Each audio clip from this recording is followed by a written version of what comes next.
বাজারে বর্তমানে বিভিন্ন R36s পাওয়া যাচ্ছে, যার বেশিরভাগই ক্লোন বা নকল ডিভাইস। কিছু টাকা বাঁচাতে গিয়ে আপনি ক্লোন ডিভাইস কিনছেন না তো? চলুন দেখা যাক কিভাবে ক্লোন এবং অরিজিনাল R36s ডিভাইসের মধ্যে পার্থক্য বুঝতে পারবেন। রিজিয়ন অনুযায়ী বক্স ব্ল্যাক বা কালার স্ক্রিনের হয়, তবে লোকালি তৈরি বক্সেই পার্থক্য বোঝা কঠিন। তাই বক্সে হাত দিয়ে খোলার জন্য দুই পাশে কাট আউট আছে কিনা দেখুন। বক্সের পাশে দেখানো কালার এবং ভেতরের ডিভাইসের কালার সেম থাকবে।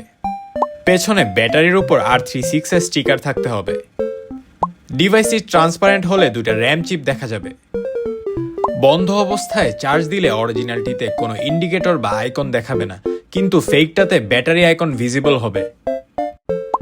সাথে থাকা এসডি কার্ডটি অবশ্যই স্টিকার দিয়ে সিলড হতে হবে।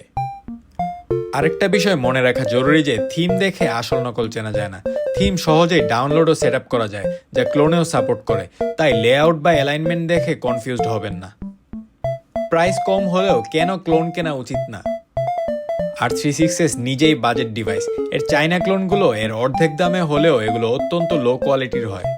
লোকাল বক্স ও লোকাল ব্যাটারি ব্যবহারের কারণে এগুলো দ্রুত নষ্ট হয় এবং কোনো ওয়ারেন্টি থাকে না।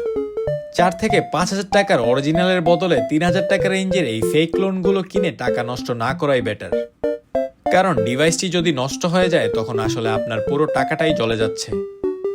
আমি নিজেও রেট্রো ডিভাইসেস ইউজ করেছি এবং এই ডিভাইসগুলো আমাদের অনেক পছন্দের এবং অনেক ক্লোজ হয়ে থাকে, কারণ এগুলোর সাথে আমরা ইমোশনালি কানেক্টেড। সো এই ক্ষেত্রে চয়েসটা আসলে আপনার।